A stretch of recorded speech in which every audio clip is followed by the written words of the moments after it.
ஹல்லேலூயா. எல்லாரும் சந்தோஷமா இருக்கீங்களா? ஹல்லேலூயா. உங்களுடைய சவுண்டெல்லாம் கேட்கும்போது எனக்கு ரொம்ப சந்தோஷமா இருக்குது. ஆமென், ஹல்லேலூயா. இந்த சவுண்ட்லாம் எனக்கு ரொம்ப பிடிச்ச சவுண்ட். அது உங்கள் வாயிலிருந்து கேட்குறது ரொம்ப சந்தோஷம். உங்களுடைய குரலோடு கேட்குறது ரொம்ப சந்தோஷம். எல்லா கரங்களை உயர்த்தி ஹல்லேலூயா சொல்லுங்க பார்க்கலாம். ஹல்லேலூயா, ஹல்லேலூயா, ஹல்லேலூயா. ஓகே, பாருங்க, ஒரு பையன் ரேங்க் ஷீட்டை வாங்கிட்டு அவசர அவசரமாக ஓடிக்கிட்டு இருக்கிறான். வீட்டுக்கு வேகமாக ஓடுறான். எல்லாரும் இவன் ஃபர்ஸ்ட் ரேங்க் வாங்கிட்டானாட்டிருக்கு, அதான் சீக்கிரம் ஓடிக்கிட்டு இருக்கிற அப்படின்னு பிடிச்சி நிறுத்துறாங்க. அந்த தம்பியை நிறுத்தி, எங்கடா கையில் ரேங்க் ஷீட்டை வாங்கிட்டு வேக வேகமாக ஓடிக்கிட்டு இருக்கிற? இல்லை, போய் எங்கள் அம்மா கிட்ட காமிக்க போகிறேன். அவ்வளோ மார்க் வாங்கிட்டியா? இல்லை இல்லை, எங்கள் அம்மாட்ட காமிச்சு நான் அடி வாங்க போகிறேன் அப்படின்னு. உங்கள் அம்மாட்ட காமிச்சு அடி வாங்க போறியா? அதுக்கு எதுக்குடா இவ்வளோ வேகமாக ஓடுற? ரேங்கை காமின்னா ரேங்க்கும் இல்லை, ஒன்றும் இல்லை, மார்க்கே இல்லை. அதனால என்ன பண்ணுறான், வேகமாக ஓடிட்டு இருக்கான். ஏன்டா அம்மா கிட்ட அடி வாங்குறதுக்கு இவ்வளோ வேகமாக ஓடுறியாடா அப்படின்னு கேட்டாங்க. அதுக்கு அவர் சொல்ல, இல்லை, இன்னும் கொஞ்ச நேரத்தில் எங்கள் அப்பா வந்துடுவார். நம்ம ஏதாவது ஒரு சின்ன தவறை பண்ணிட்டு அந்த தவறை மறைக்கிறதுக்காக இன்னொரு தவறை பண்ணிட்டு அதை மறைக்கிறதுக்கு இன்னொரு தவறை பண்ணிட்டு நம்ம வாழ்க்கையில் பார்த்தீங்கன்னா தவறு மேலே தவறு போய்கிட்டே இருக்கும் பாருங்க. இதுக்கு பதிலாக ஒரு நல்லதை செய்ய ஆரம்பிச்சிட்டோம் அப்படின்னம்னா நல்லதுக்கு மேலே நல்லது வரும். ஹல்லேலூயா. நம்மளை அறியாமையே நன்மைக்கு மேலே நன்மையை செய்வோம். ஒரு தப்பை செய்ய ஆரம்பிச்சிட்டோம்னா ஆரம்பம் தான் சின்ன புள்ளியா இருக்கும், ஆனால் அந்த தப்பு ஒரு புள்ளி பெருசா மாறிட்டே போகும் பாருங்க. ஒரு புள்ளியிலேருந்து இப்படி ஒரு கோடு போடலாம்னு நினச்சி ஒரு புள்ளி வச்சோம் அப்படின்னம்னா அந்த புள்ளியை கொஞ்சம் மாற்றி வச்சிட்டோம்னா ஆரம்பிக்கிற இடம் சின்னதாக இருக்கும், ஆனால் போக போக அதை விலகி போயிட்டே இருக்கும், பெரிய இடத்துல தவறாக போய் முடியும். அதே போல் நன்மையும் சரி, நீங்கள் ஒரு இடத்துல நன்மை செய்ய ஆரம்பித்தா அதோடைய கடைசி புள்ளி நன்மைக்கு மேலே நன்மையாக இருக்கும். ஹல்லேலூயா. ஆக நம்மளுடைய வாழ்க்கையில அந்த புள்ளி தான் ரொம்ப முக்கியம். அந்த புள்ளியை நன்மையான இடத்துல வைக்கிறோமா அல்லது தவறான இடங்களுக்கு நம்ம வைக்கிறோமா? ஒரு புள்ளி தான், சரி ஒரு சின்ன தவறு தானே அப்படின்னு நினைச்சோம்னா அது என்ன பண்ணும், ஒரு செத்த ஈ பரிமளக்காரனுடைய தைலத்தினுடைய மொத்தத்தையும் அதுக்கு எடுத்துருமாமா. ஹல்லேலூயா. ஆகையினால நம்ம வாழ்க்கையில சின்னதாக வந்தால் கூட பரவாயில்ல, ஆனால் கவனமாக ஆண்டவர்கிட்ட போய் நின்று அப்பா மன்னிச்சிருங்க ஆண்டவர்ன்னு சொல்லி உடனே நாம் மனம் திரும்புவது ரொம்ப அவசியமாக இருக்கிறது. ஹல்லேலூயா. ஆகையினால என்ன எடுத்துகிற மனம் திரும்புதலை பற்றி பேசுகிறோம். இல்லை, மனம் திரும்பி தான் ஆகணும். பக்கத்தில் பார்த்து சொல்லுங்க, மனம் திரும்பி தான் ஆகணும். ஹல்லேலூயா. மனம் திரும்பி தான் ஆகணும். ஹல்லேலூயா. ஏன்னா இந்த புள்ளியில் நம்ம திரும்பிட்டோம்னா நன்மைக்கு மேலே நன்மை வரும். அந்த புள்ளியில் நம்ம திரும்பல அப்படின்னா தீமைக்கு மேலே தீமைகளை நம்ம பார்க்க வேண்டிய சூழ்நிலைக்கு ஆளாயிடுவோம். ஹல்லேலூயா. அதனால இது தேவனுடைய வார்த்தை. இங்கே நம்முடைய சபையை பொறுத்தளவில் நான் ஒரு காரியத்தை உங்களுக்கு சொல்கிறேன். இங்கே எது நடந்தாலும், சிரிச்சாலும் சரி, சந்தோஷமாக இருந்தாலும் சரி, குதிச்சாலும் சரி, அழுதாலும் சரி, அல்லது நான் திட்டினாலும் சரி, இல்லை எதாக இருந்தாலுமே எல்லாமே ஆவியானவர் செய்யறது. ஹல்லேலூயா. எதுவுமே ஃப்ளஷ்ல இருந்து வரதில்லை, மாம்சத்திலிருந்து வர காரியமே இல்லை, எல்லாமே ஆவியானவர் செய்யறது. எனக்கு நல்லா தெரியும் பாருங்க.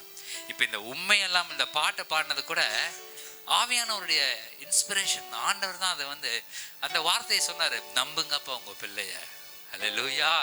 உங்க பிள்ளைய நம்புங்க ஆண்டவரே. இந்த வார்த்தையை பாடும்படி ஆண்டவர் இன்ஸ்பயர் பண்ணாரு. அது உள்ள ஸ்பிரிட்ல வர்றது. நான் ஃப்ளஷ்ல ஏதோ பாடணும் இல்லை இதை சொல்லணுங்கிறதுக்காக சொல்றது இல்லை.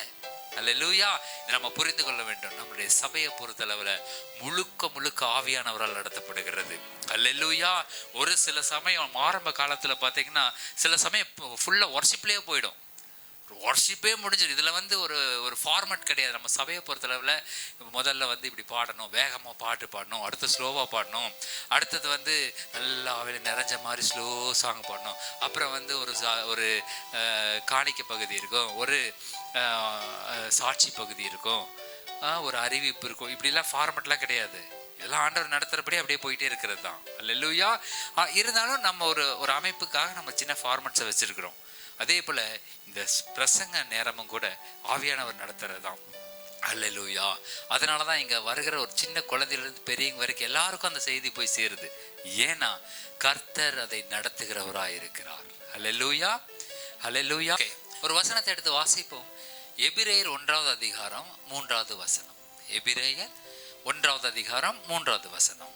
மகிமையின் பிரகாசமும் அவருடைய தன்மையின் சொரூபமுமாய் இருந்து சர்வத்தையும் தம்முடைய வல்லமையுள்ள வசனத்தினாலே தாங்குகிறவராய் தம்மாலே தாமே நம்முடைய பாவங்களை நீக்கும் சுத்திகரிப்பை உண்டு பண்ணி உன்னதத்தில் உள்ள மகத்துவமானவருடைய வலது பாரிசத்திலே உட்கார்ந்தார். ஹல்லேலூயா. இவர் அவருடைய மகிமையின் பிரகாசமும் அவருடைய தன்மையின் சொரூபமாய் இருந்து, ஹல்லேலூயா, அவர் தன்மையின் சொரூபமாய் இருக்கிறார். கர்த்தர் பாருங்க, இயேசு கிறிஸ்து பிதாவினுடைய தன்மையின் சொரூபமாய் இருக்கிறார். ஹல்லேலூயா. இயேசு கிறிஸ்து எப்படி இருக்கிறாரு? பிதாவினுடைய சொரூபமாய் இருக்கிறார். சொரூபம். அதனாலதான் பாத்தீங்கன்னா இந்த பூமியில ஒரு சொரூபத்தை நீங்க செய்ய வேணாம் அப்படின்ட்டாரு. அல்லேலூயா. இயேசு கிறிஸ்து ஏன் தேவன் ஒரு கட்டளை கொடுக்கும் பொழுது, யாத்ரா 20 கொடுக்கும் பொழுது என்ன கொடுக்குறாரு? என்ன மாதிரி ஒரு சொரூபத்தை நீங்க உருவாக்க வேண்டாம். பூமியிலே ஆகட்டும், தண்ணியிலே ஆகட்டும், தண்ணி கடியிலே ஆகட்டும், நீங்கள் எனக்கு ஒப்பான ஒரு சொரூபத்தை ஆகலும் ஒரு விக்கிரகத்தை ஆக எதையுமே நீங்க என்ன பண்ணிடக்கூடாது? உருவாக்க கூடாது. ஏன் உருவாக்க கூடாது? ஏன் அதை உருவாக்க கூடாதுன்னு கர்த்தர் சொல்லுகிறார். நான் தேவனுடைய தற்சொரூபமாக உருவாக்கப்பட்டவன் என்று கர்த்தர் சொல்லுகிறார். ஹல்லேலூயா. இயேசு கிறிஸ்து பிதாவினுடைய சொரூபமாய் இருக்கிறார். நீங்களும் நானும் யாருடைய சொரூபமா இருக்கிறோம்? அதேதான், அவருடைய சொரூபமாக இருக்கிறோம். ஹல்லேலூயா. தேவனுடைய சொரூபமாய் நம்ம இருக்கிறோம். இயேசு கிறிஸ்துவும் அப்படியே உருவாக்கப்பட்டவர். இவர் அவருடைய மகிமையின் பிரகாசமும் அவருடைய தன்மையின் சொரூபமாய் இருந்து, ஹல்லேலூயா, சர்வத்தையும் தம்முடைய வல்லமையுள்ள வசனத்தினாலே தாங்குகிறவராய். அப்படின்னா அவருடைய சொரூபமாய் இவர் இருக்கிறார். இயேசு கிறிஸ்து யாருடைய சொரூபம்? பிதாவினுடைய சொரூபமாய் இருக்கிறார். ஹல்லேலூயா. இவைகளை நான் நல்லா புரிந்து கொள்ள வேண்டும். அப்படின்னு என்ன அர்த்தம்? சொரூபம்னு என்ன அர்த்தம்? Own characters. ஓன் கேரக்டர்ஸ், அதாவது பிதாவினுடைய கேரக்டரை அப்படியே அவர் கொண்டு வந்து இந்த பூமியில அவர் செய்தார். அல்லேலூயா. அதான் அந்த பிரகாசம் இருந்துச்சு பாருங்க. இன்னைக்கு உங்களுடைய முகத்துல ஏன் இவ்வளவு பிரகாசமா இருக்க? பக்கத்துல பார்த்து சொல்லுங்க, நீ ஏன் இவ்வளவு பிரகாசமா இருக்கிற? கேளுங்க, நீ ஏன் இவ்வளவு பிரகாசமா இருக்கிற? நீ ஏன் இவ்வளவு பிரைட்டா இருக்கிற? கருப்பு தான், ஆனா கருப்பு தான், ஆனா பிரைட்டா இருக்கிற பாருங்க. அல்லேலூயா. ஏன் அந்த பிரைட்னஸ் கிடைக்குது? ஏன் அந்த பிரகாசம் கிடைக்குது? தேவனுடைய பிரகாசத்தை சுமந்து இருக்கிறோம். அல்லேலூயா. இந்த உலகத்துல இருக்கிற பாருங்க, வெள்ளை வெள்ளைன்னு இருப்பாங்க. சிலர்லாம் பாருங்க வெள்ளை வெள்ளைன்னு இருப்பாங்க, ஆனா அவங்களுக்குள்ள ஒரு இருள் இருக்கும். அவங்களுக்குள்ள ஒரு இருள், அவங்க பேசும்போதே தெரியும் அவங்களுக்குள்ள ஒரு இருள் இருக்கு. இப்ப நம்ம கருப்பா இருக்கிறோம், ஆனா முகத்துல ஒரு பிரகாசம் இருக்குது. அல்லேலூயா. அந்த பிரகாசம் என்ன பிரகாசம்? அந்த தன்மையின் சொரூபமா இருப்பதினாலே நம்முடைய முகத்தில் உண்டாயிருக்கிற பிரகாசம். அல்லேலூயா. இந்த பிரகாசம் கர்த்தருடைய பிரகாசம், அவருடைய பிரைட்னஸ், அதுதான் நம்ம மேல அப்படியே இருக்குது. கிறிஸ்து உங்கள் மேலேயும் என் மேலேயும் எனக்குள்ள இருக்கிறதுனால அந்த பிரகாசம் நம்மை தாங்கி நிற்கிறது. அல்லேலூயா. ஹல்லேலூயா. ஆகினால் இதை நல்லா புரிந்து கொள்ளணும். அவருடைய தன்மையோடு கூட இருக்கிறோம், அவருடைய பிரகாசத்தோடு கூட நம்ம இருக்கிறோம். ஓகே, இதெல்லாம் இருக்கிறோம், இதெல்லாம் செய்யறோம், எல்லாம் பண்றோம். ஆனாலும் ஏன் இந்த சூழ்நிலைகள் நம்முடைய வாழ்க்கையில வந்துச்சு அப்படின்னு கேட்கிற அளவுக்கு சூழ்நிலை சிலது இருக்குது. சில சூழ்நிலைகள் பார்த்தா இது ஏன் என் வாழ்க்கையில வந்துச்சு, ஏன் இப்படிலாம் இருக்குது அப்படின்னு சொல்ற அளவுக்கு நம்முடைய வாழ்க்கையில சில புரியாத காரியங்கள் நம்ம வாழ்க்கையில் நடக்குது. ஏன் அது நடக்குது அப்படின்னு சொன்னா, ஏன் நடக்குதுங்கிறதுக்கு நான் காரியத்தை இப்ப சொல்றேன், கவனமா கேளுங்க. 1 பேதுரு 1வது அதிகாரம் 3வது வசனம் 4வது வசனம். நம்முடைய கர்த்தராகிய இயேசு கிறிஸ்துவின் பிதாவாகிய தேவனுக்கு ஸ்தோத்திரம் உண்டாவதாக. அவர் இயேசு கிறிஸ்து மரித்தோரிலிருந்து எழுந்ததினாலே அழியாததும் மாசற்றதும் வாடாததுமாகிய சுதந்திரத்திற்கு ஏதுவாக ஜீவனுள்ள நம்பிக்கை உண்டாகும்படி தமது மிகுந்த இரக்கத்தின்படியே நம்மை மறுபடியும் ஜெனிப்பித்தார். ஹல்லேலூயா. எல்லாம் கவனிங்க, நம்மை மறுபடியும் ஜெனிப்பித்தார். இந்த ஒரு காரியத்தை நாம் மறந்ததினாலதான். அல்லேலூயா. நாம் இயேசு கிறிஸ்துவுக்குள் மறுபடியுமாக ஜெனிப்பிக்கப்பட்டிருக்கிறோம். மறுபடியுமாக நாம் ஜெனிப்பிக்கிறது என்ன? பிறக்கிறது. நம்ம ஏற்கனவே நம்முடைய தாயின் வயிற்றுல பிறந்துட்டோம் பாருங்க. நம்முடைய தாயின் வயிற்றுல முதலே பிறந்தாச்சு. பிறந்த நாம் இயேசு கிறிஸ்துவுக்குள்ளாக மறுபடியும் பிறக்கிறோம். அல்லேலூயா. எப்படி பிறந்திருக்கோம் கவனிங்க. இப்ப ஞானஸ்நானம் எடுக்கிறோம். ஞானஸ்நானம் எப்படி எடுத்தோம்? ஞானஸ்நானம் எடுக்கும்போது எப்படி எடுத்தாங்க? தண்ணிக்குள்ள ஃபுல்லா படுக்க வச்சாச்சு. நேரா அப்படியே ஒரு பிண மாதிரி, ஒரு பொணம் எப்படி படுக்கும், அந்த பொணம் படுத்திருக்கிற மாதிரி தண்ணிக்குள்ள படுக்கிறோம். நேரா படுக்கும் பொழுது எத்தனை பேர் தண்ணிக்குள்ள மூச்சுட்டு பழகி இருக்கிறீங்க? தண்ணிக்குள்ள மூச்சுட்டு பழக்கம் இருக்கா? மீன் மட்டும்தான் தண்ணிக்குள்ள மூச்சு விடும், மனுஷனால மூச்சுட முடியாது. அப்போ நேர தண்ணிக்குள்ள படுக்கும் போது மூச்சு நிறுத்துறோம் பாருங்க, அந்த ஒரு செகண்ட். அந்த ஒரு செகண்ட் நம்ம என்ன ஆகுறோம்? மரிக்கிறோம். மூச்சு உள்ளேன்னு என்ன அர்த்தம்? மூச்சு உள்ளேன்னா அவன் பேர் என்ன? ஒரு பொணம்னா மூச்சு விட மாட்டோம். ஒரு பொணம் படுக்க வச்சிருக்கு பெட்டிக்கல, அது மூச்சு விடுமா? மூச்சு விடாது, படுத்து செத்து இருக்குது. ஓகே, அப்ப அந்த சரீரம் என்ன பண்ணுது? தண்ணிக்குள்ள நேரா உள்ள முக்கி எடுக்கணும். பாஸ்டர் என்ன பண்றாரு? அந்த மனுஷனை பிடிச்சி தண்ணியில முக்கி எடுத்து முக்குறாரு. உள்ள முக்கும் பொழுது என்ன ஆகுது? தண்ணிக்குள்ள அவன் முழுகும் பொழுது அவன் மூச்சை நிறுத்துறான் பாருங்க. அப்ப அவன் என்ன பண்றான்? மரிக்கிறான். மரிச்ச சடலமா மாறுறான், மரிச்ச பிணமாக அவன் மாறுகிறான். பொணம் தான். அந்த பொணம் என்ன பண்ணாது? இந்த உலகத்துக்குரிய எந்த காரியமும் அதுக்கு தெரியாது. இந்த உலகத்துல அவன் நல்ல படம் பார்த்துட்டு இருப்பானா இருக்கும். சிலர்லாம் பாத்தீங்கன்னா 24/7 அவங்களுக்கு என்னன்னா படம் பார்க்கணும். என்னென்னலாம் புரியாது, ஆனா டிக்கெட் வாங்கிட்டு போய் தியேட்டர்ல உட்காந்துக்குவாங்க. போய் பேசாம உட்காந்துக்குவாங்க. அது அப்படியே படத்தை பார்த்துட்டே இருப்பாங்க. காலையில போவாங்க, மத்தியானம் போவாங்க, சாயந்தரம் போவாங்க. சில பிடிச்ச ஹீரோவோட படம் ரிலீஸ் ஆயிடுச்சுன்னா வாரம் பூரா 3 நேரமும் அவங்க பார்ப்பாங்க. அந்த படங்கள், அந்த காரியங்களை பார்ப்பாங்க. அப்பேற்பட்ட படம் பார்க்கிற ஒரு குணம் இருக்கிற ஒருத்தங்க இருக்காங்க. அவன் செத்துறான். அவனை கொண்டு போய் தியேட்டர்ல உட்கார வைங்க, படத்தை போட்டு விடுங்க. அவனால பார்க்க முடியுமா? முடியாது, பார்க்க முடியாது. ஒருத்தர் 24 மணி நேரம் குடி வெறியில இருக்கிறான். அவனை கொண்டு போய் உலகத்தில் இருக்கிற உயர் ரகமான மது பாட்டல்களை கொண்டு போய் வைங்க. ஃபுல்லும்பாங்களா அவங்க, ஃபுல்லு ஆஃபு குவார்ட்ரு, அவனுக்கு பிடிச்சதெல்லாம் முன்னாடி அடுக்கி வைங்க. அவனை கொண்டு போய் அந்த டைனிங் டேபிள் உட்கார வைங்க. அவன் குடிப்பான எடுத்து குடிக்க மாட்டான். ஞான ஸ்நானம் என்பது என்ன என்று புரிந்து கொள்ளுங்கள். நீங்கள் எப்பொழுது கர்த்தருக்குள் உயிர் தெழும்படியாக இந்த உலகத்தினுடைய பாவங்களுக்கு மரிக்கிறீர்களோ, அந்த மரித்த அந்த சடலம் எப்படி எதுவுமே செய்யாதோ, அதே போல உங்களுடைய வாழ்க்கையிலும் நீங்கள் ஞான ஸ்நானம் எடுக்கும் பொழுது இந்த உலகத்துடைய வாழ்க்கைக்கு மரித்து கர்த்தருக்குள்ளாக நீங்கள் உயிர் தெழுகிறீர்கள்.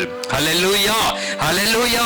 நீங்கள் கர்த்தருக்குள்ளாக உயிர் தெழும் பொழுது நீங்கள் மரித்து, இந்த உலகத்துக்கு மரித்து, தாயின் கர்ப்பத்தில் உருவாகி இந்த உலகத்துல பிறந்து வளர்ந்து பாவத்துக்கு மரித்து நீங்கள் கர்த்தருக்கென்று உயிர் தெழுந்து நிற்கிற அந்த ஒரு ஜீவனுக்குள்ள நிக்கிறீங்க பாருங்க. அதுதான் ஞான ஸ்நானத்தினுடைய காரியம். அதை தான் அவர் சொல்றாரு, மறுபடியும் நீங்கள் ஜெனிப்பிக்கப்பட்டிருக்கிறீர்கள். ஹல்லேலூயா. அந்த வசனம் தான் சொல்லுது, நீங்கள் கர்த்தருக்கென்று மறுபடியுமாக ஜெனிப்பிக்கப்பட்டிருக்கிறீர்கள். வேத வாக்கியங்களின்படி ஜெனிப்பிக்கப்பட்டிருக்கிறீர்கள். அவருடைய அழியாதது மாசற்றதுமான அந்த வார்த்தைகளினாலே நீங்கள் ஜெனிப்பிக்கப்பட்டிருக்கிறீர்கள். ஹல்லேலூயா. நீங்கள் மறுபடியும் பிறந்ததினாலே உங்களுடைய வாழ்க்கையில அந்த பாவங்கள் இருக்கிறதுக்கு வாய்ப்பு இல்லை. ஹல்லேலூயா. நீ மறுபடியும் பாவம் செய்யறேன்னா உன்னுடைய சொந்த புத்தியோட பைத்தியகாரத்தனமாக அந்த காரியங்களை செய்கிறீர்கள் என்று அர்த்தம். ஹல்லேலூயா. நீங்கள் ஞானஸ்நானம் பெற்ற பிறகு பாவத்துக்கெல்லாம் நான் செத்துட்டேன்னு சொன்னதுக்கு அப்புறம் மறுபடியும் நீங்கள் ஒரு பாவத்தை செய்கிறீர்கள் என்று சொன்னா என்ன நடக்குது? உங்களுக்கு ஒன்னா பைத்தியமா இருக்கும், இல்லைன்னா என்னவா இருக்கும்? நீங்க குழந்தையா இருப்பீங்க. ஹல்லேலூயா. நான் சொல்றேன், இப்ப யுவனியா நான் உதாரணத்துக்கு சொல்றேன், நல்லா புரிஞ்சுங்க. அதனாலதான் கர்த்தர் இந்த காரியங்களை அனுமதிச்சிருக்காரு. இவ ஏன் சேர தள்ளினா, ஏன் சத்தத்தை மேக் பண்ணா, ஏன் உட்கார்ந்து அங்க திரும்பி உட்காந்துட்டு சர்ச்சை இப்படி நடக்குது, ஆனா அவ இப்படி திரும்பி உட்கார்ந்தாலும் என்ன சொல்லிட்டு இருக்கிறா? கவனிச்சிங்களா நீங்க? ஆமேன்னு சொல்லிட்டு இருக்கிறா, திரும்பிதான் உட்கார்ந்து இருக்கிறா. சரி, யுவன்யா சேர திருப்பி போட்டு உட்காந்து ஆமேன்னு சொல்லிட்டு இருக்கிறா. நல்லா கவனிங்க, இதே விஷயத்த சிஸ்டர் செய்யறாங்க. சேர திரும்பி போட்டு உட்காந்துட்டு நான் சொல்றதுக்கெல்லாம் ஆமேன்னு சொன்னாங்கன்னா நீங்க எப்படி ஃபீல் பண்ணுவீங்க? ரெண்டே விஷயம் தான். ஒண்ணு, அது லூசா இருக்கணும், இல்லைன்னா அது குழந்தையா இருக்கணும். நான் சொல்றது புரியுதா உங்களுக்கு? இந்த உலகத்தினுடைய பாவங்களுக்கு செத்த பிறகு ஏன்னா சிஸ்டர் கோச்சிக்க மாட்டாங்க, அதனாலதான் அவங்களை நான் சொல்றேன். ஓகே, கவனிங்க. குழந்தையா இருக்கணும், இல்லைன்னா அவங்க சொன்ன மாதிரி இருக்கு. இப்ப இந்த உலகத்தினுடைய பாவங்களுக்கு நான் திரும்பி நான் பாவம் செய்யறேன் அப்படின்னா ஒண்ணு அது என்னவா இருக்கணும், குழந்தையா இருக்கணும், இல்லாட்டி அது லூசா இருக்கணும். ஓகே, இப்ப இதான் கர்த்தர் ரொம்ப வருத்தப்பட்டு அவர் சொல்றாரு. எபிரேயர் 5:13 வாசிங்க. பாலுண்கிறவன் குழந்தையாய் இருக்கிறபடியினாலே நீதியின் வசனத்தில் பழக்கமில்லாதவனாய் இருக்கிறான். கவனிங்க, இந்த பால் உண்ணுகிறவன் அப்படின்னா இந்த பாலவே குடிச்சிட்டு இருக்கிற குழந்தைங்க இருக்கிற பாருங்க, அந்த குழந்தைகளுக்கு நீதியின் வசனத்துல அதுக்கு என்ன இல்ல, பிராக்டிஸ் இல்ல, பழக்கம் இல்ல. அதனால அந்த குழந்தை அப்படி செய்யுது. இந்த குழந்தை ஏன் அப்படி செய்யுது? இது சர்ச்சு, இங்க வசனத்தை போதிக்கிறாங்க, அங்க பாஸ்டர் நிக்கிறாங்க, அவங்க பிரசங்கம் பண்றாங்க, அதனால நம்ம என்ன பண்ணணும், கரெக்டா உட்காந்து சரி அந்த வசனத்தை கேட்கணும். பழக்கம் இல்ல, அப்படி பழக்கம் இல்ல. ஏன்னா பால் உண்ணுகிற குழந்தை, பால் உண்ணு இருக்கிற குழந்தையா இருக்கிறதுனால அவளுக்கு அது பழக்கம் இல்லாதனால அவன் அப்படி செய்யறான். அதே மாதிரி லூசு ஏன் அப்படி செய்யுது? நீ இந்த உலகத்துக்குள்ள ஒரு பாவத்தை செஞ்சேன்னா நீ யாருதான்? லூசுதான். நீ குழந்தை இல்லை, நான் ஒத்துக்க மாட்டேன். நீ குழந்தை, நீ வசனத்தை கேட்கல, நான் ஒத்துக்க மாட்டேன்.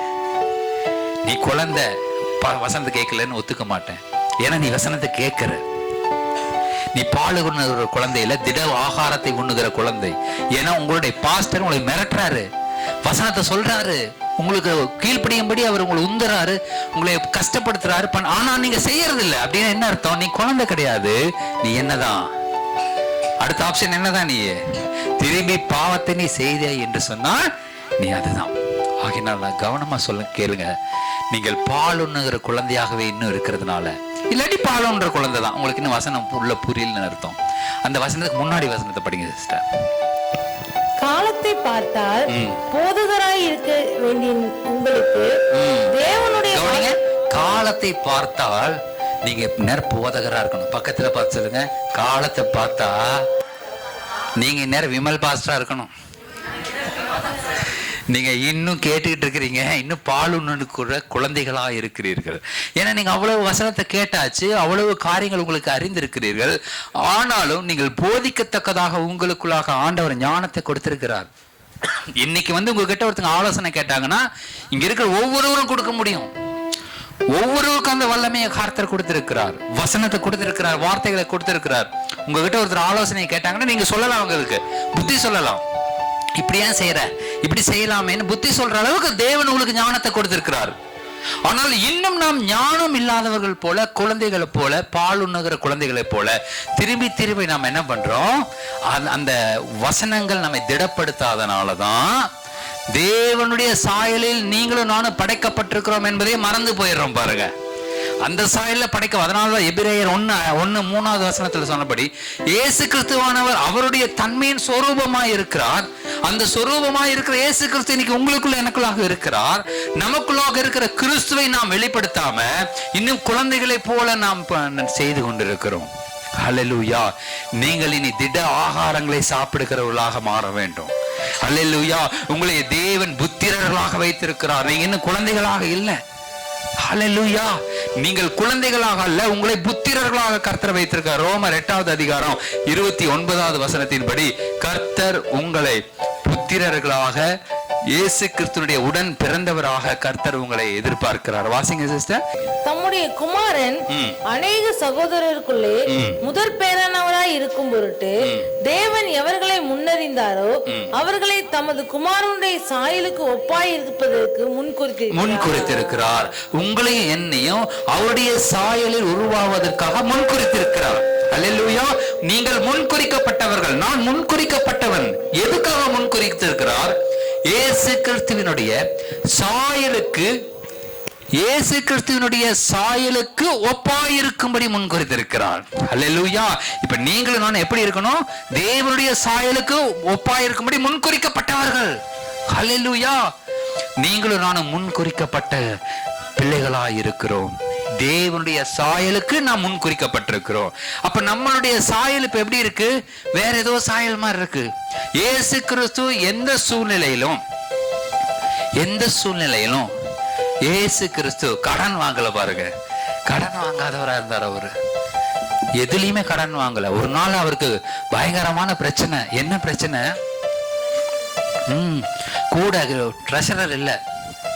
இயேசு கிறிஸ்துவோட ட்ரெஷரர் யாரு? யூதாஸ்காரியோத்து. கூட பணப்பைய வச்சிருந்தாரு. யூதாஸ்காரியோத்து பக்கத்துல இல்ல.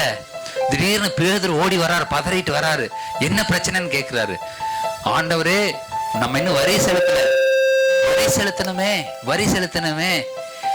செலுத்தணுமே அப்படின்னு சொல்லி கேட்கிறார். உடனே இயேசு கிறிஸ்து என்ன பண்றாரு? போ, ஒரு தூண்டில போடு. அந்த தூண்டில ஒரு மீன் மாட்டும். அந்த மீனுடைய வாயை திறந்து பாரு, அதுல ஒரு வெள்ளி காசு இருக்கும். ஒரு தூண்டில போடு, அந்த தூண்டில ஒரு மீன் மாட்டும். அந்த மீனோட வாயை திறந்து பாரு, அதுக்குள்ள ஒரு வெள்ளி காசு இருக்கும். அந்த வெள்ளி காசை எடுத்து வரிய உனக்கும் செலுத்து, எனக்கும் செலுத்து. அல்லேலூயா. இந்த விஸ்டம், இந்த ஞானம் இயேசு கிறிஸ்துவுக்கு எங்கிருந்து வந்தது?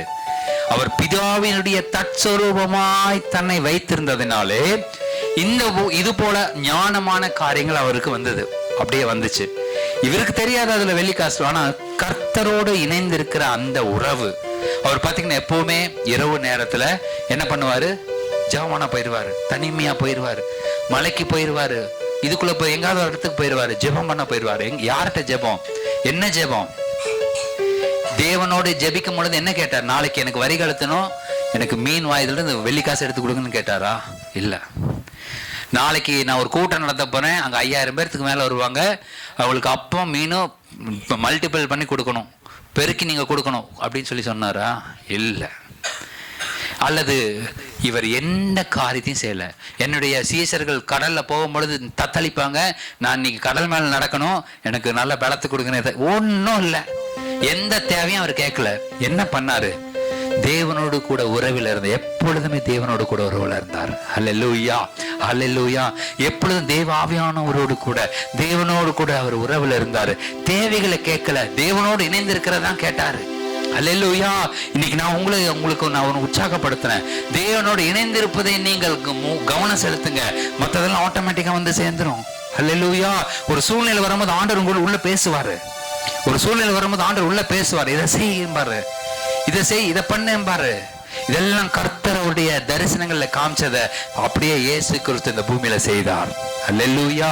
கர்த்தர் அப்பப்போ இன்ஸ்டன்டா அவருக்குள்ள கொண்டு வராரு. அவர் ஒரு பிக்சரை போட்டுறாரு.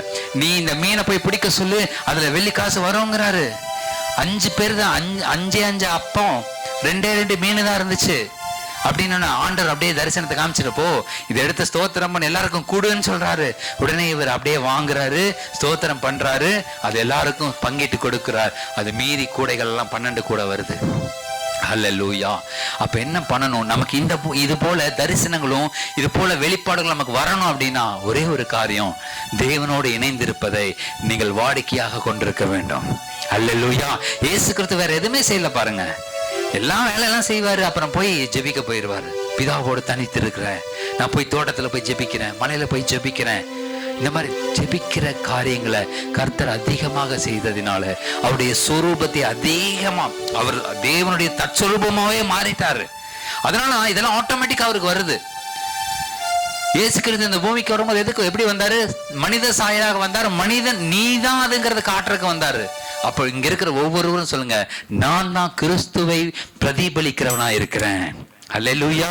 நீங்கள் கிறிஸ்துவை பிரதிபலித்தீர்கள் என்று சொன்னால் உங்க வாழ்க்கையில வர எந்த பிரச்சனைக்குமே கர்த்தர் இமீடியட்டா பதில் தருவாரு. அப்ப என்ன பண்ணணும்? நீங்களும் நானும் புத்திரர்களாக இருக்கணும். அல்லேலூயா.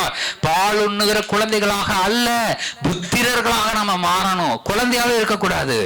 நம்ம எவ்வளவு வருஷங்கள் தேவனுடைய வார்த்தையை கேட்டுட்டோம், தேவனுடைய வசனங்களை கேட்டுட்டு இருக்கோம். இப்ப நீங்க வளர்ந்துகிட்டே வரணும், கர்த்தருக்குள் வளர்ந்துகிட்டே வரணும். குழந்தையா இருந்தா என்ன செய்தால் விட்டுருவார் ஆண்டவர். அல்லேலூயா. அதான் சொல்றேன். இப்ப இவ இதை செஞ்சா ஓகே, நோ ப்ராப்ளம். இதே இவளுக்கு ஒரு 20 வயசா இதே மாதிரி பண்ணாலும் எப்படி இருக்கும்? அதான் சொல்றேன், ஒரு குழந்தையாக இருக்கும் பொழுது பிரச்சனை இல்லை. ஆனால் நீங்களும் நானும் பால் உண்ணுகிற குழந்தைகள் அல்ல, ஸ்வீகார புத்திரர்களாக இருக்கிறோம். எபேசியர் 1:5 சொல்லுது, நீங்கள் புத்திர ஸ்வீகாரத்தையும் ஆவியை பெற்று இருக்கிறீர்கள், புத்திரர்களாக இருக்கிறீர்கள். நீங்களும் நானும் புத்திரனா இருக்கிறோம், புத்திரியா இருக்கிறோம். புத்திரின்னு என்ன சொன்ன புரியுதா? புரியல. புத்திரினா பிள்ளைகள், நம்முடைய மகள், புத்திரன்னா மகன், நீங்கள் இன்னொன்னு தேவனுடைய மகனா பிள்ளையா இருப்பதினாலே, தெலுங்குல சொல்றேன், கொடுக்கா இருக்கிறோம், தேவனுடைய கொடுக்கு. ஹல்லேலூயா. ஆகையினால உங்கள் மேல அப்பேற்பட்ட ஒரு ஆசீர்வாதம் இருக்கிறது. தேவனுடைய நீங்க கொடுக்கா இருக்கிறீர்கள். ஹல்லேலூயா. நீங்க தேவனுடைய பிள்ளைகளா இருக்கிறீர்கள். அதனால பிள்ளைகள் செய்கிற காரியத்தை நீங்க செய்யணும். புத்திரர்கள் செய்கிற காரியங்களை நீங்கள் செய்ய வேண்டும். ஹல்லேலூயா. தேவன் அப்படிதான் உங்களை ஆசீர்வதித்து இருக்கிறார். அப்படிதான் ஆசீர்வதிச்சிருக்கிறாரு. குழந்தைங்க செய்யற மாதிரி செஞ்சுட்டு இருக்கிறார். உழுகிறது எந்திரிக்கு, குழந்தை நடந்து போகும், திடீர்னு உளுந்துரும் கீழே. பார்த்துருக்கீங்களா? நடந்து பழகும் போது இப்படி நடக்கும், திடீர்னு கீழே விழுகும், அப்புறம் எந்திரிச்சு தூக்கி விட்டா திரும்பி எந்திரிச்சு நடக்கும். 2 ஸ்டெப்பு நடந்து பழகும் பொழுது அப்படிதான். இப்ப நம்ம அப்படி நடக்கிறோம்னா எப்படி இருக்கும்? 2 ஸ்டெப் வச்சுட்டு கீழே விழுகிறோம், 2 ஸ்டெப் வச்சுட்டு கீழே விழுகிறோம்னா எப்படி இருக்கும்? இப்படிதான் நம்ம இந்த உலகத்துல பாவ வாழ்க்கையில விழுந்து எந்திரிக்கிறோம், நடக்கிறோம் விழுகிறோம், நடக்கிறோம் விழுகிறோம். சின்ன குழந்தையா இருந்து விழுந்து அடிபடாதுங்க. புரியுதா நான் சொல்றது? இந்த பூமி தாங்கிக்குன்னு சொல்லுவாங்க பெரியவங்க. சின்ன குழந்தையா இருந்து குழந்தை நடந்துச்சுன்னா ஒரு 1/2 அடியில இருந்து கீழே விழுக்கும், அவ்வளவுதான். ஒரு மனுஷன் 6 அடி வளர்ந்த மனுஷன் விழுந்தான்னா 6 அடி மனுஷன் கீழே விழுகிறான், மண்டை உடையும், பூமி தாங்காது, குழந்தைகளை தான் தாங்குன்னு சொல்லுவாங்க. நான் சொல்றேன், பாவ வாழ்க்கையிலையும் விழுந்து எந்திரிச்சிங்கன்னு சொன்னா நீங்க குழந்தைகளா தான் இருக்கிறீங்கன்னு அர்த்தம். புத்திரர்களா மாற வேணும். ஹல்லேலூயா. நீங்கள் புத்திரர்களா மாறும்படியாக கர்த்தர் உங்களை அவர் ரொம்ப எதிர்பார்க்கிறாரு. என் பிள்ளைங்க புத்திரர்களா மாறி நிக்கணும். ஹல்லேலூயா. இப்ப சர்வ சிருஷ்டி கூட அப்படிதான். இந்த பூமியை ஆண்டவர் உருவாக்குனார் பாருங்க. இந்த பூமியை உருவாக்கிட்டு கம்ப்ளீட்டா உருவாக்கிட்டு உங்க கையில அவர் கொடுத்துட்டு இது நீங்க ஆபரேட் பண்ணுங்கன்னு சொல்லிட்டாரு பாருங்க. இப்ப ஆதாம் என்ன பண்ணா? தப்பா ஆபரேட் பண்ணிட்டான், தப்பான விருட்சத்தினுடைய பழத்தை சாப்பிட்டுட்டான். அதனால பூமி சர்வ சிருஷ்டியும் அப்படியே குழம்பிருச்சு. என்ன பண்றதுன்னு தெரியல. முதல்ல எல்லாம் இவன் போய் சொன்னானா சொன்னதெல்லாம் நடக்கும். அந்த ஏதேன் தோட்டத்துல எனக்கு ஒரு இந்த ஆப்பிள் கொடு மரம்னு சொன்னா அந்த மரம் வந்து என்ன பண்ணும்? ஆப்பிள் கொடுக்கும். ஆரஞ்சு கொடுக்கும். இப்போ இவன் போய் ஆப்பிள் கொடுன்னு சொன்னா அது ஆரஞ்சு கொடுக்குது, ஆரஞ்சு கேட்டா ஆப்பிள் கொடுக்குது, மால் ஃபங்க்ஷன் பண்ணுது. அதே மாதிரி இந்த பூமியில நீங்களும் நானும் ஒரு தவறு இழைக்கும் பொழுது சர்வ சிருஷ்டிகளும் மால் ஃபங்க்ஷன் பண்ணுது. ஏன் திடீர்னு சுனாமி வருது? ஏன் பூமி எதிர்ச்சி வருது? ஏன் இதெல்லாம் மாறி நடக்குதுன்னா மனுஷனுடைய காரியங்கள் மாறுதலாய் நடக்கும் பொழுது இந்த தேவன் இந்த பூமியை உண்டாக்கி மனுஷன் கையில கொடுத்து நீங்கள் ஆளுகை செய்யுங்கன்னு சொன்னது பிறகு மனுஷன் இந்த சிருஷ்டி பாருங்க, இந்த மனுஷன் என்ன பண்றான்? தவறா ஆபரேட் பண்றதுனால இந்த உலகம் முழுவதும் தவறா ஆபரேட் ஆகுது. ஹல்லேலூயா. ஏன் இந்த உலகம் தவறா ஆபரேட் ஆகுது? புரியுதா உங்களுக்கு? ஏன் சுனாமி வருது? ஏன் இந்த பூமியில மனுஷன் தாறுமாறா நடந்துக்கிறான் அப்படின்னா மனுஷன் அவன் கிட்ட கொடுத்த ஆளுகையை தவறாக பயன்படுத்தினான்.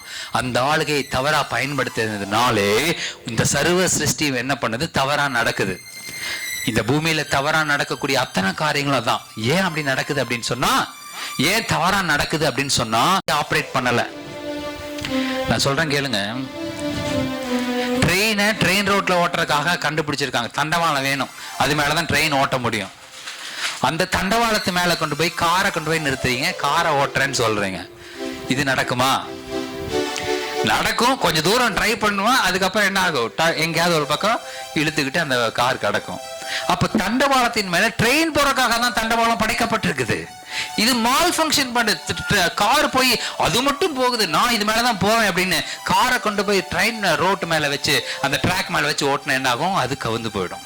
அப்போ எது எங்கெங்க ஓட்டுவதற்காக பயன்படுத்த வேண்டுமோ அதை அங்கங்க பயன்படுத்தணும். அப்பொழுதுதான் அது அதனுடைய வேலையை சரியா செய்யும். அதே போல இந்த பூமியிலே மனுஷன் சரியான முறையில அவனுக்குன்னு கொடுக்கப்பட்ட ட்ராக்ல அவன் பண்ணான் அப்படின்னு சொன்னா இந்த சர்வ சிருஷ்டியும் கரெக்டா ரெஸ்பாண்ட் பண்ணும். ஆனா இவன் மாறி செய்யும் பொழுது சர்வ சிருஷ்டிகளும் கன்ஃபியூஸ் ஆயிடுச்சு. அதனாலதான் ஒரு வசனம் வாசிங்க, ரோமர் 8:22 வாசிங்க. ஆகையால் நமக்கு தெரிந்திருக்கிறபடி இதுவரைக்கும் சர்வ சிருஷ்டியும் ஏகமாய் தவித்து பிரசவ வேதனைப்படுகிறது. ஏகமாய் தவித்து பிரசவ வேதனைப்படுகிறதா சர்வ சிருஷ்டியும். இந்த பூமியில் இருக்கிற சர்வ சிருஷ்டிகள் என்ன? எல்லாம் படைக்கப்பட்டவைகள். படைக்கப்பட்ட அத்தனை கர்ப்ப வேதனைப்படுது.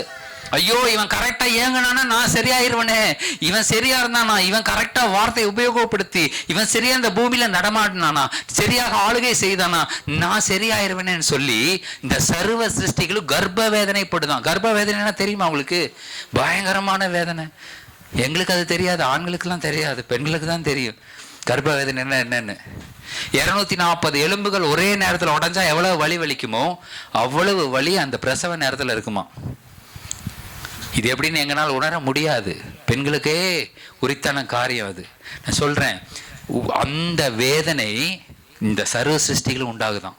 இந்த சர்வ சிருஷ்டியும் கஷ்டப்படுதான். ஐயோ ஒரே ஒரு மனுஷன் புத்திரன் எழும்பிட்டானா எங்களை எல்லாம் சரி பண்ணிடுவானே அப்படின்னு சொல்லிட்டு பக்கத்துல பார்த்து சொல்லுங்க, நீங்க தான் அந்த புத்திரன். ஹல்லேலூயா. நீங்கள் எழும்பினீர்கள் என்று சொன்னால் இந்த சர்வ சிருஷ்டிக்கும் விமோச்சனம் உண்டு. ஹல்லேலூயா. நீங்கள் பால் உண்ணுகிற குழந்தைகளாக இராமல் புத்திர ஸ்வீகாரத்தின் ஆவியை பெற்று புத்திரர்களாக நீங்கள் எழும்பினீர்கள் என்று சொன்னால் உங்கள் மேல்தான் அந்த ஆசீர்வாதங்கள் தங்கி இருக்கிறது. இந்த சர்வ சிருஷ்டியையும் ஆளுகை செய்கிற ஆசீர்வாதம் உங்களுக்கு அங்கதான் தங்கி இருக்கு. அடுத்த வசனம் வாசிங்க. அடுத்த வசனம். ஆகையால் நமக்கு தெரிந்திருக்கிறபடி இதுவரைக்கும் சர்வ சிருஷ்டியும் அதை வாசிட்டு அப்படி பின்னாடி வேகமாய் தவித்து பிரசவ வேதனைப்படுகிறது. அதுவும் அல்லாமல் ஆவியின் முதற் பலன்களை பெற்ற நாமும் கூட நம்முடைய சரீர மீட்பாகிய புத்திர சுவீகாரம் வருகிறதற்கு காத்திருந்து நமக்குள்ளே தவிக்கிறோம். போதும். நம்மளுக்கு புத்திர ஸ்வீகாரம் நமக்கு வர வேண்டும் என்று நம்ம தவிக்கிறோமா? ஏன் தவிக்கிறோம்? இந்த பூமியில பாவம் பெருகினதுனால நாம் புத்திரர்கள் என்ற அடையாளத்தையே நம்ம மறந்து போய் நம்ம ஏதோ அநாதைகள் மாதிரி சுத்திக்கிட்டு இருக்கிறோம். உண்மையாகவே பாருங்க, ஒரு மனுஷன் ஒரு பெரிய ராஜா வீட்டுல ஒரு இளவரசர் இருக்கான், 3 பேர் இருக்காங்க. அதுல ஒருத்தன் எங்கேயோ காட்டுல வேட்டையாடும் போது தொலைஞ்சு போயிடறான். அவனை நாடு கடத்தி வேற ஊருக்கே கொண்டு போயிட்டாங்க. வேற எங்கேயோ தேசத்துல அவன் வாழ்ந்தாலும் அவன் யார் தான்? இந்த தேசத்தினுடைய இளவரசன் தான். ஆனா அவன் வேற ஒரு தேசத்துல அவன் அநாதை போல சுத்திக்கிட்டு இருக்கிறான். சின்னதா இருக்கும்போது சுத்தின அவன் தொலைஞ்சு போனது அவனுக்கு யாருன்னே தெரியாம போய் அவன் அடையாளம் அலைஞ்சு போய் அவன் இளவரசனே தெரியாம எங்கேயோ ஒரு இடத்துல ரொம்ப பரிதாபத்துக்குரிய ஆளா அவன் இருக்கணும் அப்படின்னு சொன்னா அவன் வந்து நல்லா சாப்பிடணும், நல்லா இருக்கணும், ராஜா வீட்டு பிள்ளை அப்படிங்கிறத அவன் எப்பொழுது உணர்கிறானோ அப்பொழுது அவனுக்குள்ளாக அந்த மீட்பு உண்டாகிறது. மறுபடியும் அந்த தேசத்துக்கு போய் அவங்க அப்பாட்ட போய் நான் தான் உங்களோட பிள்ளைன்னு சொல்லி அவன் சொல்லும் பொழுது அவங்க அப்பா அவனை கட்டி அணைச்சு நீ தானே இந்த ராஜா, இந்த நாட்டுடைய இளவரசன் சொல்லி அவனை தூக்கி எல்லாம் செஞ்சு அவனுக்கு தேவையான எல்லா காரியங்களையும் அவர் கொடுத்து அவன் சிங்காசனத்துல அமர வைப்பார். பாருங்க, அந்த காரியம் தான் இப்ப நான் சொல்றேன். நாம் நம்முடைய அடையாளங்களை இழந்து போயிருப்பதினாலே இந்த சர்வ சிருஷ்டியும் தாறுமாறா வேலை செய்து, ஆனால் நீங்களும் நானும் சரியா அந்த புத்திர ஸ்வீகாரத்தின் ஆவியை பெற்றவர்களாக நான் தான் இந்த பூமியை ஆளுகை செய்ய பிறந்திருக்கிறேன் என்பதை எப்பொழுது உணர்கிறீர்களோ அப்பொழுது இந்த பூமியை நீங்கள் ஆளுகை செய்ய முடியும். ஆமென். ஹல்லேலூயா. இதை நீங்கள் உணர்ந்து கொள்ள வேண்டும். அப்ப நீங்க எப்பொழுது இந்த புத்திர ஸ்வீகாரத்தின் ஆவியை பெறுகிறீர்களோ அப்பொழுது உங்களுக்கு இந்த பூமியின் மேலே ஆளுகை வந்துவிடும். ஹல்லேலூயா. எப்பொழுது இந்த பூமியின் மேலே உங்களுக்கு ஆளுகை வருகிறதோ அப்பொழுது இந்த சர்வ சிருஷ்டியும் கரெக்டா மாறிடும். ஹல்லேலூயா. அந்த கரெக்டா மாறுகிற நாள் தான் புதிய வானம் புதிய பூமி. ஹல்லேலூயா. வேற ஒண்ணும் இல்லை.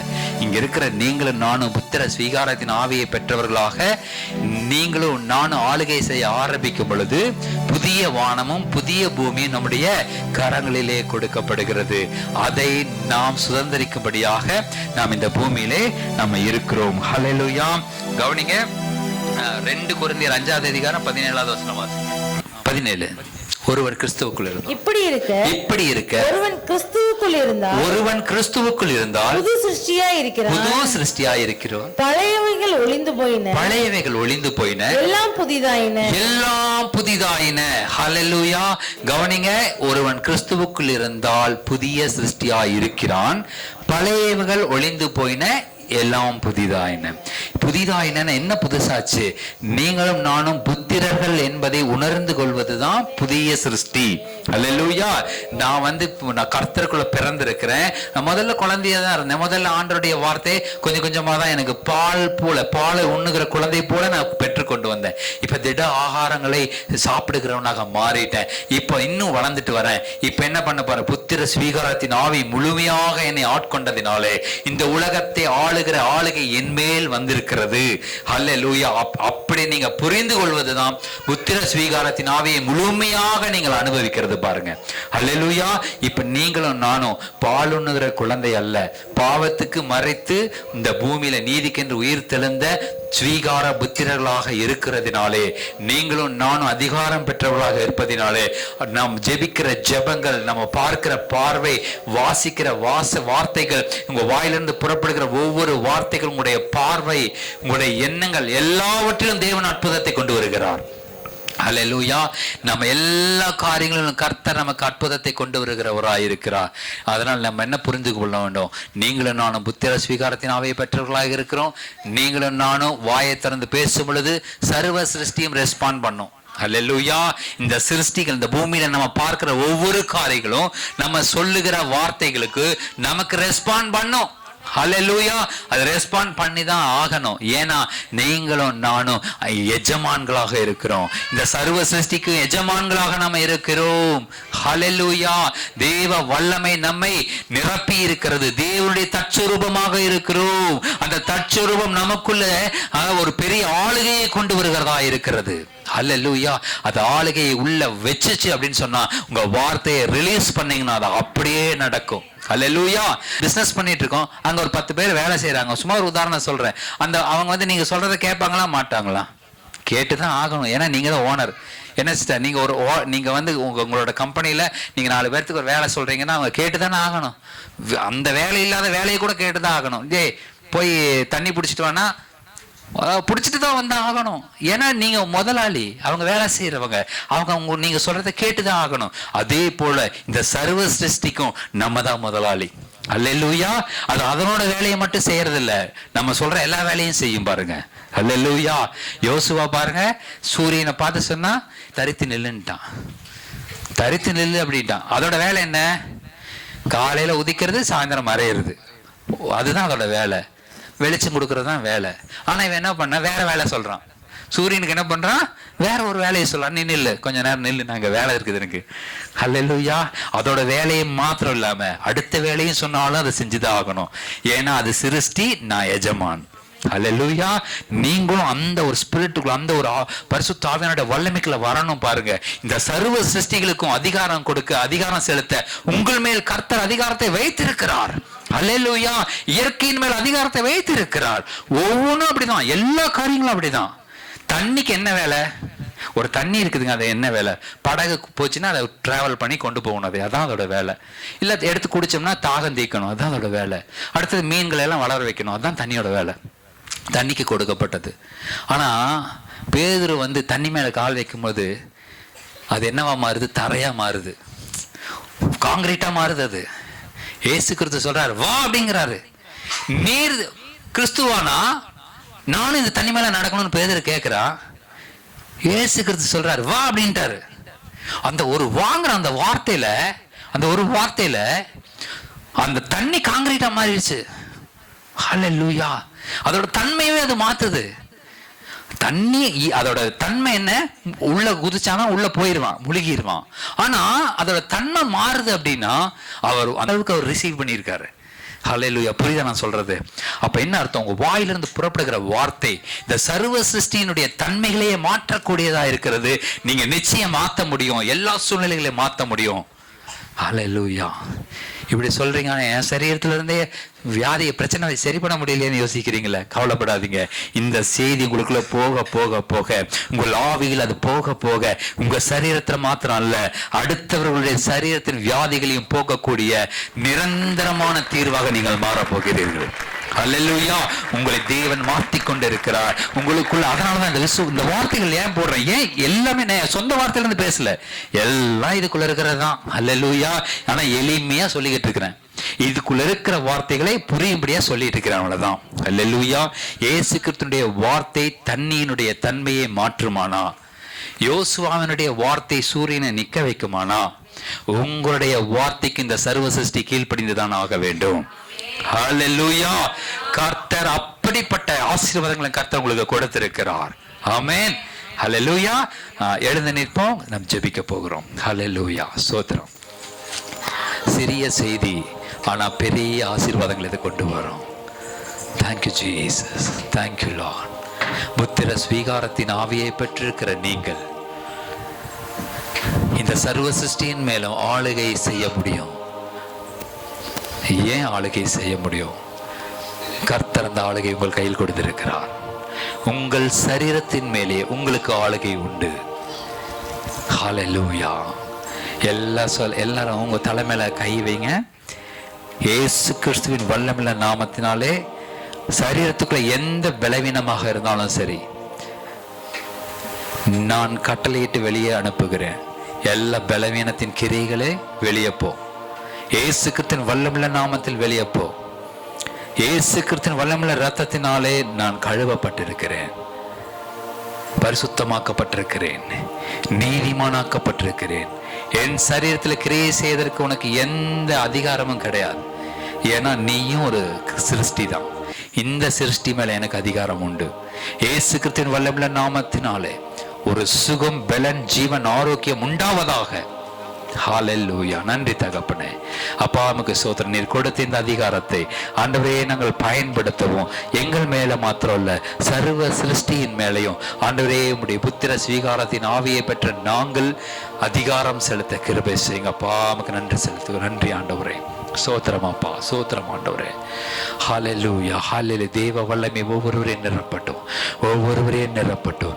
இந்த நேரத்தில் தானே கர்த்தருடைய ஆவியானவர் ஒவ்வொருவரையும் நிரப்பி, ஓ தேவ வல்லமை ஆண்டவரே ஸ்தோத்திரம். தேவனுடைய தற்சொரூபமாக படைக்கப்பட்ட கிறிஸ்துவினுடைய ஓ ஸ்வீகார புத்திரர்களாக ஹல்லேலூயா நாங்களும் உம்முடைய சாயலை நாங்கள் அணிந்து கொண்டிருக்கிறோம் என்பதை ஹல்லேலூயா வெளிப்படுத்தும்படியாக இங்க இருக்கிற ஒவ்வொரு மேலே கிறிஸ்துவனுடைய சாயல் வருவதாக. ஓ தேவ வல்லமை வருவதாக. அவருடைய வாயில் வார்த்தைகளை வல்லமை வருவதாக. அவள் ஜெபிக்கும் பொழுது அந்த ஜெபத்திற்கு வல்லமை வருவதாக. ஹல்லேலூயா. இந்த நாளிலிருந்து இவர்கள் செய்கிற ஒவ்வொரு ஜெபத்திலும் தேவ வல்லமை வெளிப்படுவதாக. ஹல்லேலூயா. ஹல்லேலூயா. இந்த சர்வ சிருஷ்டிகள் தன்னுடைய கீழ்ப்படிதலின் கிரியைகளை இவர்களிடத்தில் காண்பிக்கும்படி இந்த வார்த்தைகளை கேட்ட ஒவ்வொருவரும் ஆளுகை செய்வார்களாக. இந்த சர்வ சிருஷ்டியின் மேல் ஆளுகை உண்டாகட்டும் இயேசுவின் நாமத்தினாலே. ஓ எல்லா வியாதிகள் மேல் ஆளுகை உண்டாகட்டும் இயேசுவின் நாமத்தினாலே. எல்லா பிசாசின் தந்திரங்கள் மேல் ஆளுகை உண்டாகட்டும் இயேசுவின் நாமத்தினாலே. எல்லா விதமான டிஸ்ட்ராக்ஷன் ஸ்பிரிட் இயேசு கிறிஸ்துவின் நாமத்தில் விலகுவதாக. எல்லா பலவீனத்தை கொண்டு வருகிற கிரியைகள் விலகுவதாக இயேசுவின் நாமத்தினாலே. ஹல்லேலூயா. தேவனுடைய ஆரோக்கியம், தேவனுடைய பலன், தேவனுடைய ஜீவன், ஜோய ஜீவன் ஒவ்வொருவருக்குள்ளாக கிரியை செய்யட்டும். ஹல்லேலூயா. நன்றி செலுத்துகிறோம், நன்றி செலுத்துகிறோம், நன்றி செலுத்துகிறோம். ஹல்லேலூயா. நன்றி நன்றி நன்றி நன்றி ஆண்டவரே. அப்பா உமக்கு ஸ்தோத்திரம். இந்த உலகத்துல ஒருவேளை நான் ஏதாவது பாவ காரியங்கள் ஈடுபட்டு இருந்திருக்கலாம். ஆனா இந்த மார்ச் மாதத்திலே முதலாவது வாரத்திலே ஹல்லேலூயா ஹல்லேலூயா நான் என்ன ஒப்பு கொடுக்கிறேன் ஆண்டவரே. அப்பா ஸ்தோத்திரம். ஒருவேளை பால் உண்ணுகிற குழந்தைகள் போல ஒருவேளை நாங்க ஆண்டவரே ஸ்தோத்திரம் திரும்பி திரும்பி ஆண்டவரே நாங்க விழுந்திருக்கலாம். இனி நாங்கள் அப்படி விழுக போவது இல்லை.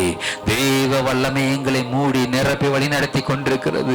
தேவனுடைய வல்லமை நிரப்பி கொண்டிருக்கிறது, உங்களை மறுரூபமாக்கி கொண்டிருக்கிறது. தேவ வல்லமை உங்களை புத்திர ஸ்வீகாரத்தின் ஆவியை பெற்றவர்களாக மாற்றிக் கொண்டிருக்கிறது. இனி விழுக தேவையில்லை. இனி பிசாசின் தந்திரங்களுக்கு நாம் செவிசாய்க்க தேவையில்லை. அவர்களை நாம் ஒழித்து கட்ட தேவனுடைய இயேசு கிறிஸ்துவினுடைய வல்லமையுள்ள நாமம், இயேசு கிறிஸ்துவினுடைய வல்லமையுள்ள ரத்தம் இருக்கிறது. ஹல்லேலூயா. நன்றி தகப்பனே. நன்றி நன்றி நன்றி நன்றி அப்பா உமக்கு ஸ்தோத்திரம். இந்த உலகத்தை நான் நேசிக்க மாட்டேன். இந்த உலகத்தில் இருக்கிற காரியங்களை நான் நேசிக்க மாட்டேன். உண்மையே என்ன நேசிக்கிறேன், உண்மையை நான் நேசிக்கிறேன். அப்பா உமக்கு ஸ்தோத்திரம். உங்க சாயலை எங்களுக்கு கொடுத்திருக்கிறீங்களே அப்பா, உங்க வல்லமை எங்களுக்கு கொடுத்து இந்த உலகத்தை ஆளும்படியான ஆளுகையை கொடுத்திருக்கிறீங்களா ஆண்டவரே. உமக்கு கோடி கோடி ஸ்தோத்திரங்கள் அப்பா. சோத்திரம் சோத்திரம் சோத்திரம் சோத்திரம் சோத்திரம். நன்றி தகப்பனே. நன்றி நன்றி நன்றி நன்றி நன்றி. ஹல்லேலூயா. ஹalleluya. கர்த்தர் நம்மை பார்த்து சொல்லுகிறார், நான் உன்னை விட்டு விலகிறது இல்லப்பா, உன்னை கைவிடுகிறது இல்லை. நானே உன் தேவன் என்று சொல்லுகிறார். நானே உன் பரிகாரியாகிய கர்த்தர் என்று சொல்லுகிறார். ஹalleluya, ஹalleluya. கவலைப்படாதீங்க. இந்த செய்தியை கேட்டாலும் கூட ஒருவேளை இன்னும் பலவீனம் இருக்கு, என் வாழ்க்கையில கஷ்டம் இருக்குன்னு நினைக்காதீங்க. கர்த்தரும் உங்களை விட்டு விலகுவதில்லை, உங்களை கைவிடுவதே இல்லை. ஹalleluya. அவர் உங்களை வலது பக்கத்தில் உங்களுக்கு நிழலாயிருக்கிறார். ஓ Harappa ஷபபல ரபமனரம் லெகரமதகருதலரி மனகரதலரபா. Thank you Jesus, thank you Lord. அவர் நம்மை மகனாக தெரிந்து கொண்டிருக்கிறார், நமக்கு ஆளுகையை கொடுத்திருக்கிறார். ஹalleluya. உன்னை காப்பே, நான் உன்னை விட்டு விலகுவதில்லை, உன்னை என்றும் கைவிடுவதில்லை, நான் உன்னை விட்டு விலகுவதில்லை, நான் உன்னை என்றும் கைவிடுவதில்லை. பயப்படாதே நீ மனமே, நான் காத்திடுவே உன்னை தினமே, அற்புதங்கள் நான் செய்திடுவே, உன்னை அதிசயமாய் நான் நடத்திடுவே, உன்னை அதிசயமாய் நான் நடத்திடுவே, உன்னை விட்டு விலகுவதில்லை, நான் உன்னை என்றும் கைவிடுவதில்லை, நான் உன்னை விட்டு விலகுவதில்லை, நான் உன்னை என்றும் கைவிடுவதில்லை.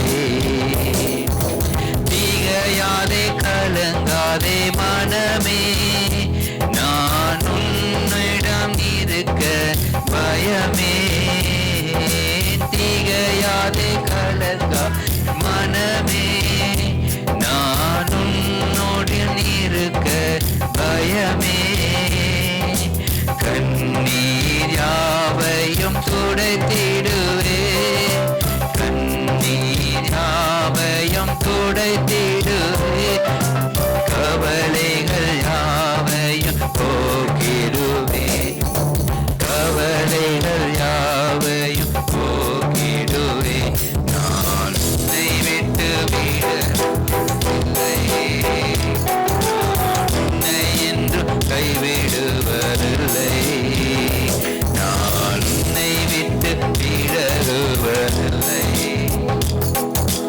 உன்னை என்றும் கைவிடுவதில்லை.